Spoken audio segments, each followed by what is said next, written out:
जय श्री कृष्ण, राधे राधे। र सम्पूर्ण नेपाली आर्यवर्त उद्यमशील समाजका हाम्रा पदाधिकारी तथा आजीवन सदस्यहरूलाई मैले यहीँबाट सम्झना चाहेँ।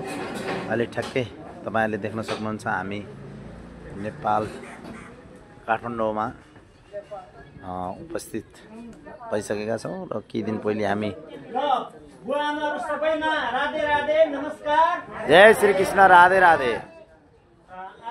आज मिति 2082 साल आश्विन 23 गते बिहिबार प्रवासमा रहनुहुने नेपाली समाज नेपाली आर्यव्रत उद्यमशील समाज सेवा समिति भारत राजस्थानका निर्मल बोहराको अगुवाईमा तपसिलका महानुभावहरूद्वारा यस रिमा सेवा समाज गोलपुटाको लागि आर्थिक सहयोग रु 21,000 हस्तान्तरण गर्न यहाँ पाल्नु भएको छ। यहाँ आउनुहुने आदरणीय व्यक्तित्वहरूप्रति हार्दिक धन्यवाद र यसै गरी सेवारूपी भावहरू बढ्दै जाओस्। दीन दुखी र असहायहरूप्रति गरिने तपाईहरुको सत्कर्म यथावत रहिरहोस् भनेर सम्पूर्ण बुवा आमाहरूले उहाँहरूप्रति हार्दिक सम्मान र धन्यवाद सहित जोरदारले स्वागत गरिदिनु होला।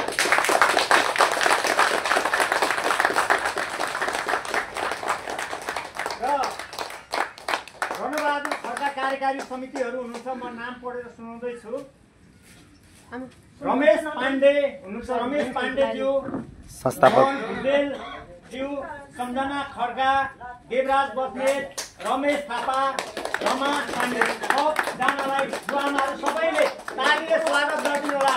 जोरदार तालीले हाम्रो खाजा लगाउँदै हुनुहुन्छ। हाम्रो आदरणीय आमाले खाजा लगाएर सम्मान गर्दै हुनुहुन्छ।